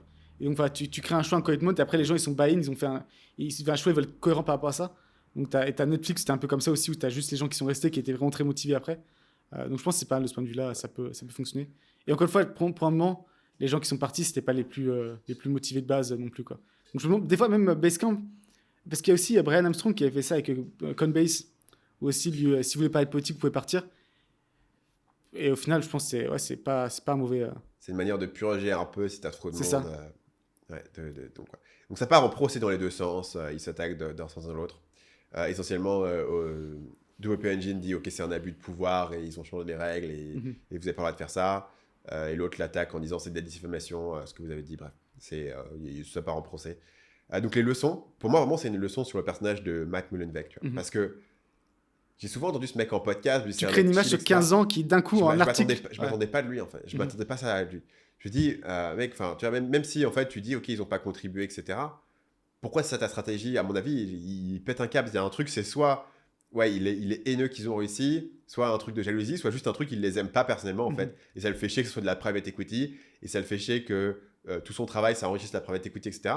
Il Et voit en le fait, mec de Private Equity qui s'est acheté une nouvelle villa et c'est Ouais. putain, c'est avec mon argent qui. Ouais. Avec mon truc. Et il pète un câble. Enfin, pour moi, tu vois, stratégiquement, son truc, son attaque, elle tient pas le truc.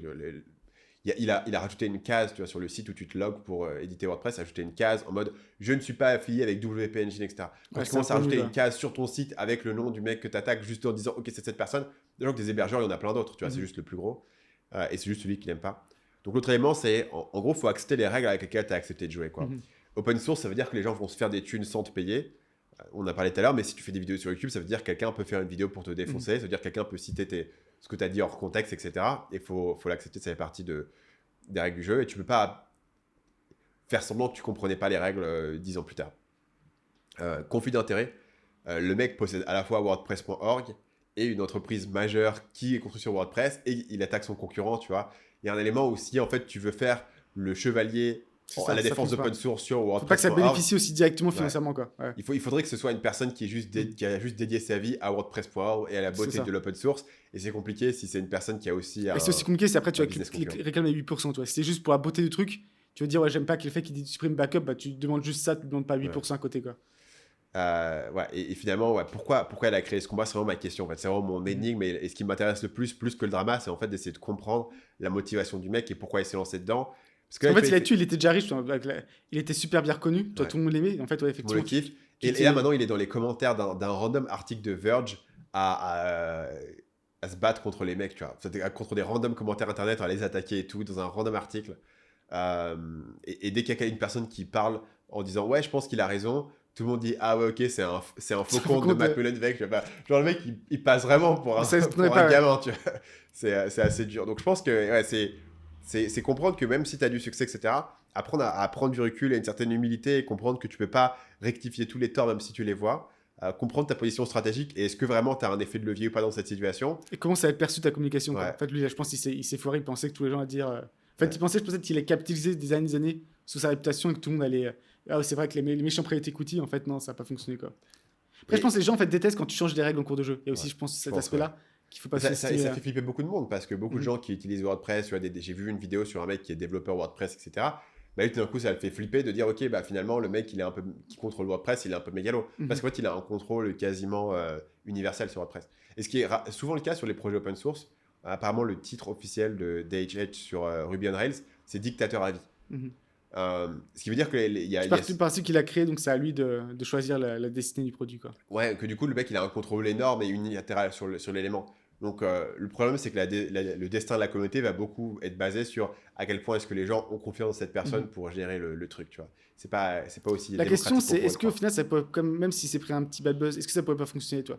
Parce qu'au final, je pense que Dope Engine, ils ont pas l'intention de créer. Parce qu'ils pourraient fork, mais je pense qu'ils n'ont pas l'intention de recruter des devs pour faire la version de WordPress. Au final, je pense que même légalement, à mon avis, même s'il y a un contrat, je pense qu'il peut quand même plus ou moins les forcer ou leur rendre la vie très difficile.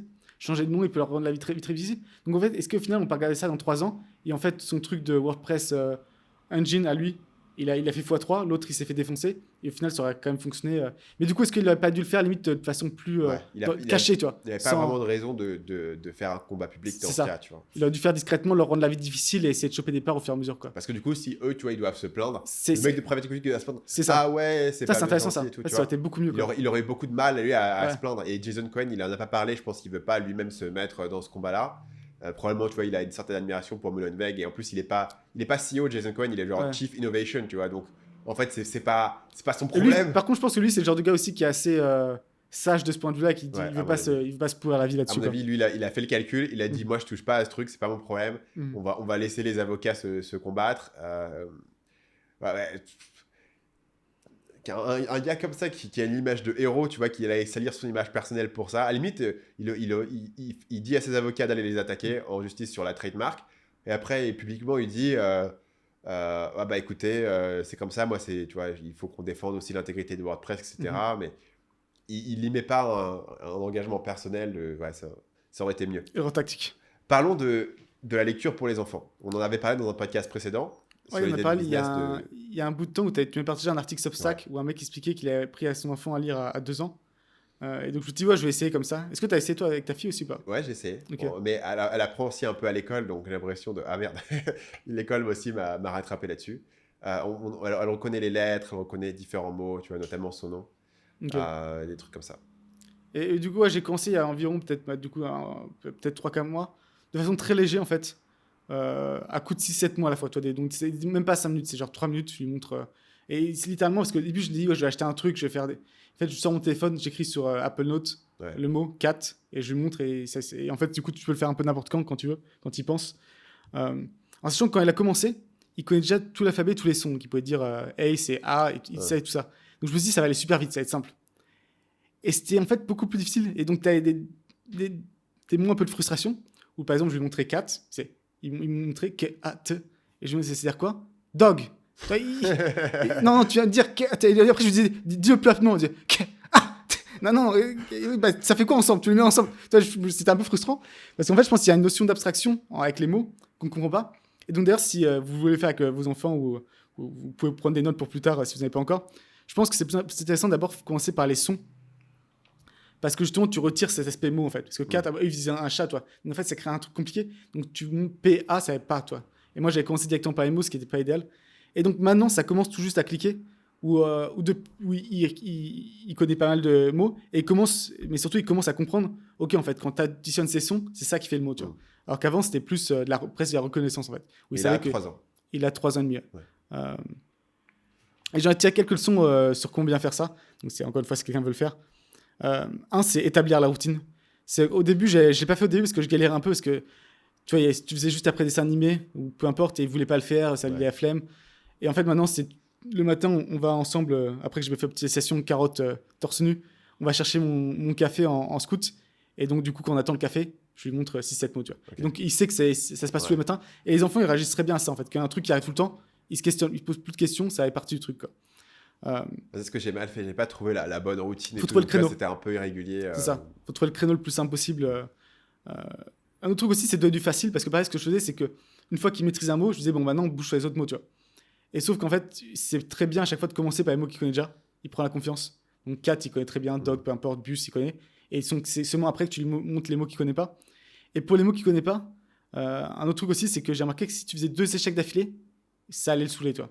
En fait, s'il réussit pas un mot, il faut ensuite revenir sur un mot qu'il connaît. Tu reconnais sur un mot il reprend la confiance et tu redonnes un mot difficile. C'est comme si tu accroches. Même pour nous, en fait, en tant qu'adulte, je pense qu'on fonctionne aussi beaucoup comme ça, en fait. Ou quand tu te prends un échec, tu peux l'encaisser. 2 échecs, ça commence à te faire chier, tu vois. Un autre truc aussi, c'est que je joue beaucoup sur Lego. Bon, l'avantage, c'est quand tu as un enfant, c'est que c'est assez facile. Donc, toi, tu as le truc classique. Montre à maman comment tu sais bien lire, toi. Et là, il est arrivé, tu sais, il est 4, tu vois, il est tout fier de lui. Tu peux aussi jouer sur un truc par rapport à sa sœur, beaucoup, parce qu'il a une petite sœur. Ouais. Et tu expliques, ta petite sœur, elle sait pas lire, est-ce que tu peux lui montrer? Et pareil, il a un petit côté supérieur de savoir ce qu'il sait faire. Aussi, identité, tu sais très bien lire, le répéter tout le temps, je pense que ça fonctionne très bien. Et aussi, voir qu'est-ce qu'il lit. Lui, il est vraiment à fond sur Spider-Man. Donc, tu lui dis, tu lis comme Spider-Man. Spider-Man, il est connu pour très bien lire. Spider-Man, il peut lire tous les mots. Et il s'associe à ça. Et du coup, maintenant, il dit qu'il lit comme Spider-Man, tu vois. Ouais. Il s'associe positivement à ça. Et un autre truc aussi, je pense, c'est que à coup de 2 minutes par jour, tu vas pas progresser tant que ça. C'est un peu capé. Mais tu vas atteindre le stade où l'enfant se prend au jeu et commence un peu dans la rue. Et bien, il commence à faire ça, à pointer le truc et à essayer de deviner. Et donc, quand il voit ça dans la rue, d'un coup, il passe plus de 2 minutes de son temps. Il passe des. Il y a des mots partout dans la rue. Donc, toi, ça s'accélère. Et je pense que c'est un peu le même phénomène. Je sais pas si tu as déjà essayé d'apprendre des langues. Ou pareil, si tu passes une demi-heure par jour à apprendre une langue, tu apprends beaucoup. Par contre, si tu commences à un peu interagir avec ton environnement, à essayer de deviner les mots, essayer de réfléchir dans ta tête, dans la langue, là, ça explose. Donc, ouais, en gros, passer à un mode où il apprend par lui-même, il s'intéresse par lui-même. Et aussi, de façon générale, je pense que c'est intéressant d'enseigner la lecture plutôt que 6 ans. Mais en fait, c'est pas que la lecture, c'est, je pense, après tout, c'est en fait, t'exposes un enfant, tu vois si ça lui plaît, si ça lui plaît pas, t'insistes pas plus que ça. Et s'il en est capable, bah, tu montes au fur et à mesure, quoi. Mais je pense forcément, quand t'as un truc un peu d'école où t'essaies d'enseigner la même chose à tous les enfants, à 30 enfants en même temps, t'es un peu obligé de segmenter, tu vois.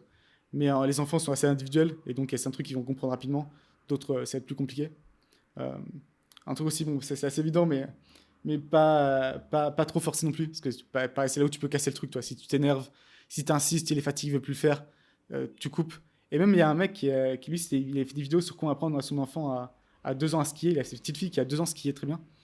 Et en fait, pareil, en fait, on fait des sessions de pas plus de 20 minutes à la fois. Ouais. Et en fait, même avant qu'elle commence à être un peu fatiguée, on stoppe. On reste sur un bon souvenir. Et ce qui est intéressant, c'est que même un mec, je sais pas, Tiger Woods, son père, il était connu pour être vraiment un tyran, toi, très dur avec son fils. Mais même à lui, à cet âge-là, il faisait beaucoup ça, en fait.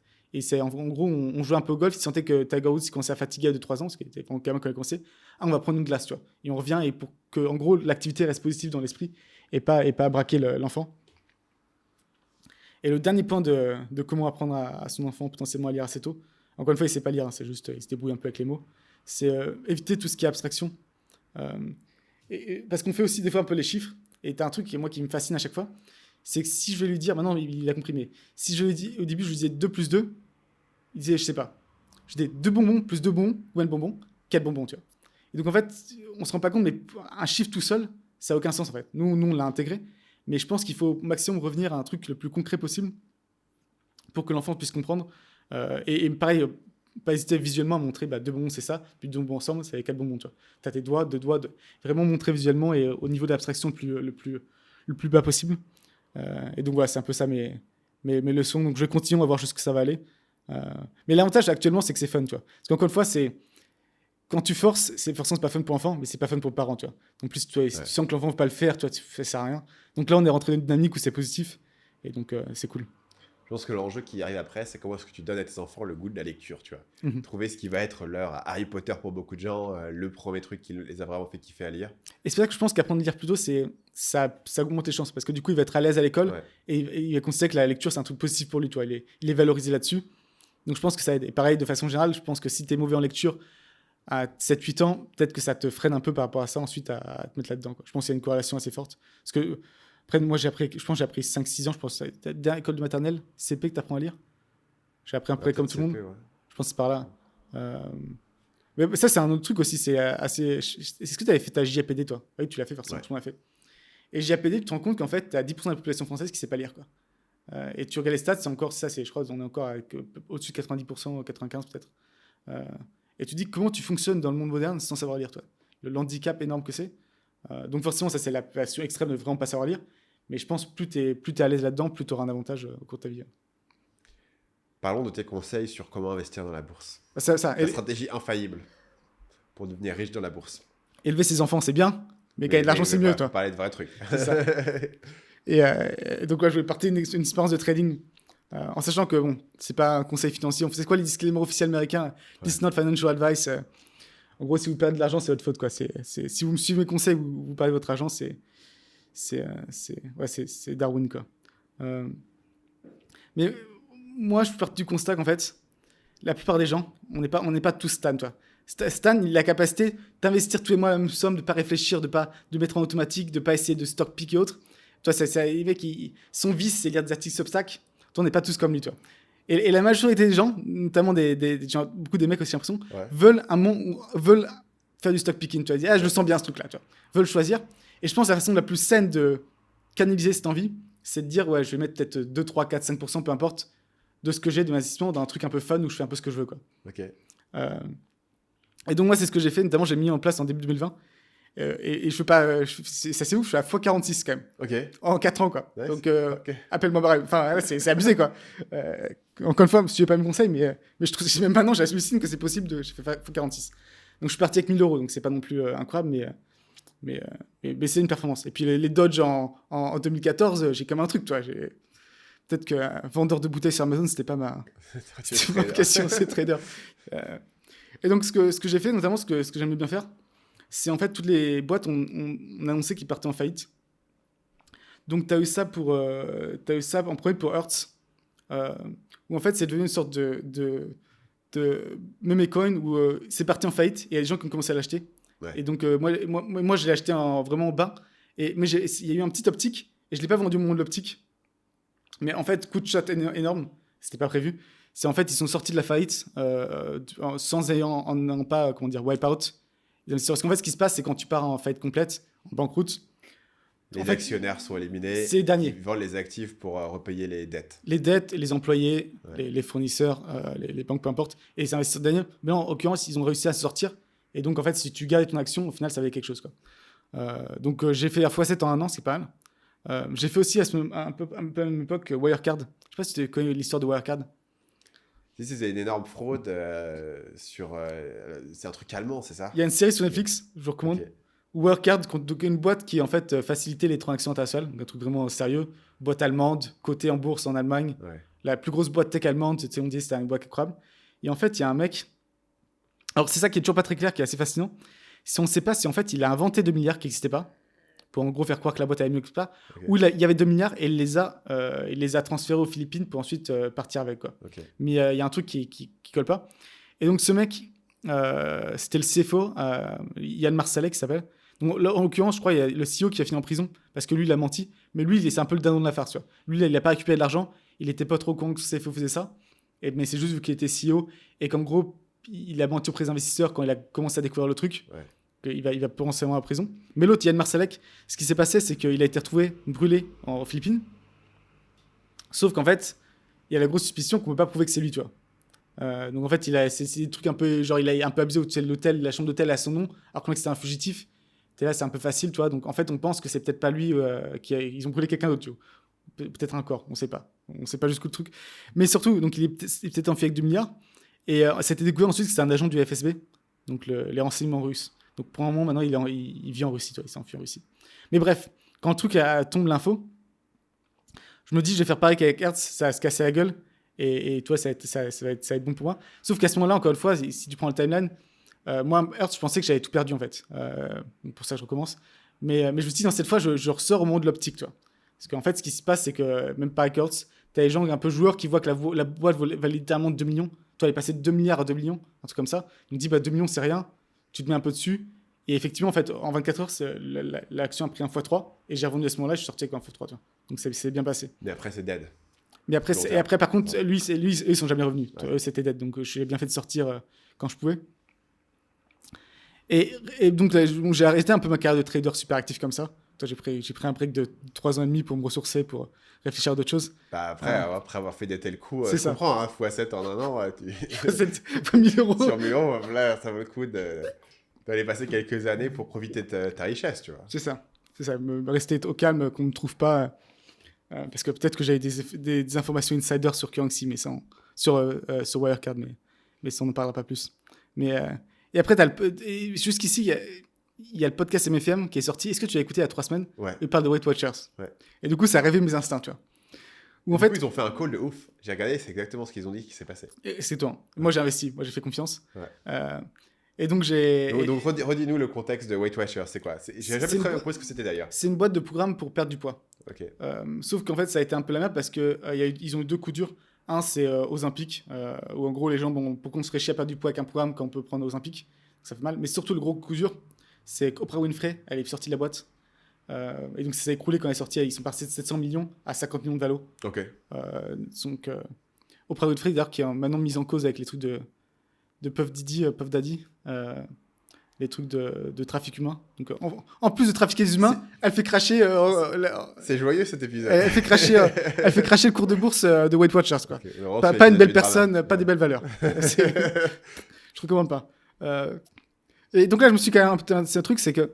Donc, c'est valoir 50 millions. Mais c'est une énorme marque que tout le monde connaît aux C'est US. ça. J'ai acheté à 80 centimes la chair. En sachant que quand ce podcast sort, quand on enregistre plutôt, là, c'est à 1,66.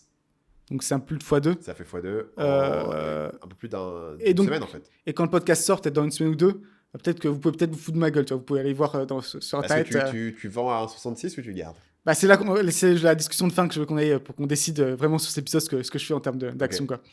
Quoi. Et donc, ouais. Et après, bon, si vous pouvez foutre de ma gueule si ça tombe à 0, mais c'est un petit truc pour moi. Faut pas que vous inquiétez, tout va bien se passer.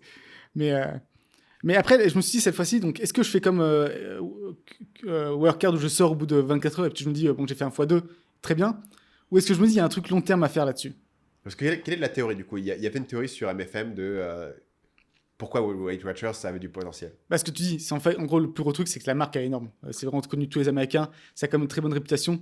Donc tu te dis, rien que ça vaut plus que 50 millions. Donc tu veux dire. Alors pourquoi est-ce que c'était flat à 80 centimes et ça a doublé du jour au lendemain à 1,66? Il se passait un truc, il y a eu une annonce? Bah, je crois que c'était peut-être le quarter qui s'est fini.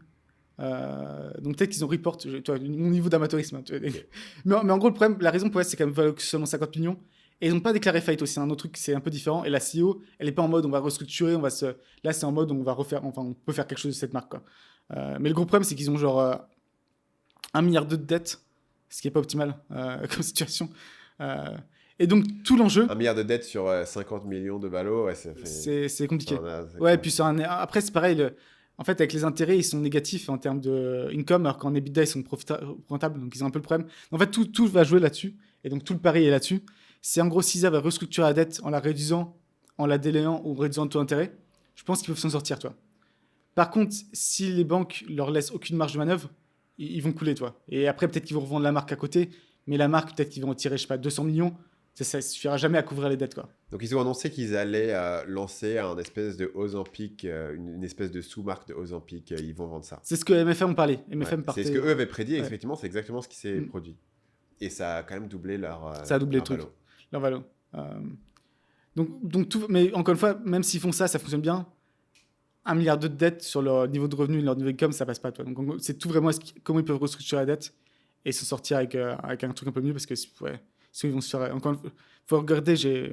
On parle encore une fois, je suis assez amateur là-dedans, mais je crois qu'ils payent genre 150 millions d'intérêts par an, ce qui est très lourd sur genre 800 millions de revenus, quoi. Ça fonctionne pas spécialement bien. J'arrive jamais vraiment à comprendre comment une entreprise comme ça, elle rentre dans autant de dettes, en fait. Parce qu'ils n'ont pas investi dans des actifs particuliers, c'est juste qu'ils l'accumulent au fil du temps. Ouais. Je pense qu'il y a une accumulation, il y a peut-être des taux variables aussi où ils sont à voir, je sais pas s'ils font... Mais c'est vrai que je suis un peu surpris comment tu as pu être aussi mal géré, ou des programmes d'acquisition, ce serait intéressant vraiment de creuser pourquoi. Un truc que j'avais vu une fois, c'est qu'en fait, un des trucs qu'ils veulent faire, c'est avoir du return sur equity, en fait. Mm-hmm. Donc ce qu'ils veulent faire, c'est renvoyer de l'argent aux investisseurs via les dividendes, par exemple, ou des buybacks, et en fait... utiliser de la dette pour une partie de leur capital pour augmenter le retour sur equity. Parce que, mettons, tu as 100 millions d'actifs. Mm-hmm. Si tu as plus que 50 millions d'actifs et tu remplaces 50 millions par la dette, tu as 50 millions d'equity et tu remplaces 50 millions par la dette, tu peux avoir tes 100 millions d'actifs avec 2 fois moins d'equity et doubler ton retour sur equity. Donc, ouais, ils font des effets de levier comme ça pour augmenter certains chiffres. Mais ça veut dire que quand le truc se retourne contre eux, ils se retrouvent avec beaucoup de dettes. En fait. Ils ont 1,5 milliard de dettes, du coup. Et ils payent, year to date, ils ont payé 100 millions en intérêt, toi. Ce qui, encore une fois, complique vraiment la tâche, quoi. Mais la question, c'est, pour les banques, c'est est-ce que mieux qu'ils partent totalement faillite et que du coup, parce qu'ils ont quasiment pas de trésor, donc en fait, ils vont payer les banques, ils leur doivent 1,5 milliard, ils leur filent 200 millions, puis ce sera fini, quoi.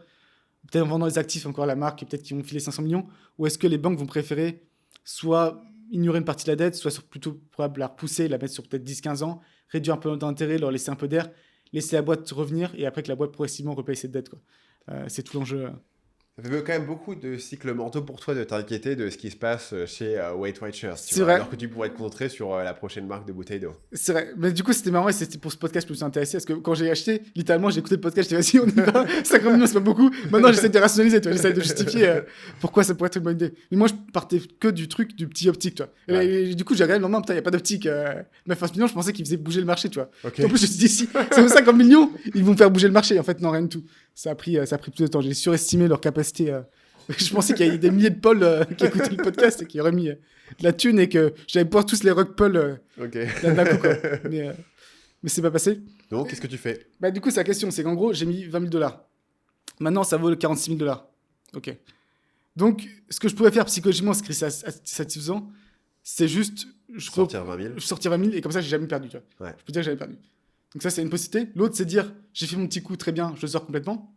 L'autre, c'est de dire, to the moon, quoi. Diamond Hands, Weight Watchers, dans 10 ans, c'est Facebook, ça vaut des milliards. Est-ce que c'est pas le début d'un nouvel empire, quoi? Alors déjà, toi, si tu étais à la place, qu'est-ce que tu ferais?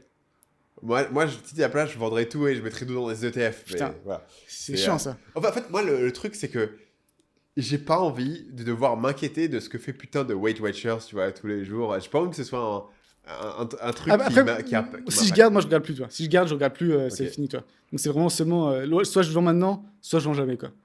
C'est la décision à prendre. Bah, c'est ça le problème, c'est qu'en fait, si tu gardes un truc et que tu le vends jamais, ça a du sens que si c'est un truc auquel tu crois dans le long terme. Et tant que tu as acheté un truc pour le fun et si tu le gardes, ça veut dire que, tu vois, si tu as acheté une entreprise, que tu penses qu'elle a eu un dip momentané, même si tu as raison sur le fait qu'il y a eu un dip, ça veut dire que maintenant tu es commit à tous les jours checker pour regarder si le dip on est remonté, en fait. Parce que toi, ta théorie, c'était pas je veux avoir cette entreprise pour toujours, ta théorie, c'était je vais l'acheter et je vais le revendre.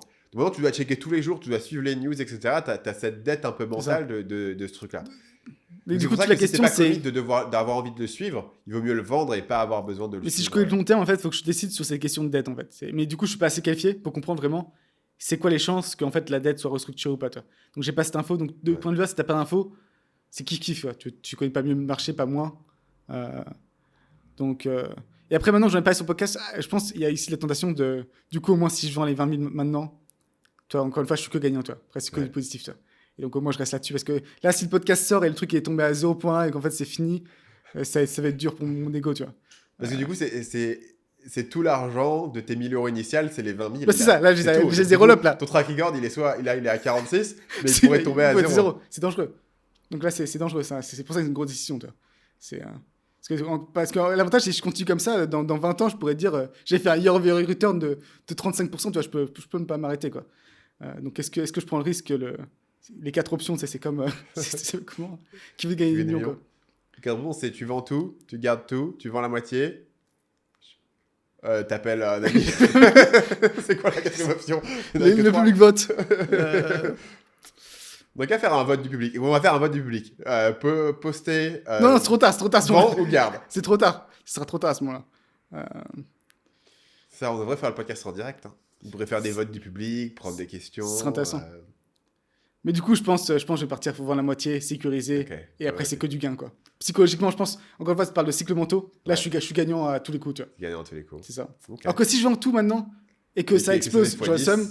Toi, encore une fois, c'est même pas. Du coup, c'est vraiment purement psychologique parce qu'en expected value, ça se vaut tous, tu vois, en réalité. Ouais. Vu que j'en sais rien. Toi, quand tu connais pas les probabilités, au final, tout se vaut. Mais en termes psychologiques. En termes psychologiques, je pense que c'est le truc à faire. Mais faisons comme ça. Et après aussi, j'appelle les gens à me soutenir et acheter du Weight Watchers. On peut le marcher. Je pense que ça peut marcher. On peut le marcher. Et on vend tous le 31 décembre. Okay. Ça. On a fait un pacte. Okay, si vous vendez avant, vous êtes un traître. Time on ends. Merci à vous pour avoir été jusqu'à la fin de cet épisode. On se retrouve la semaine prochaine. À la prochaine.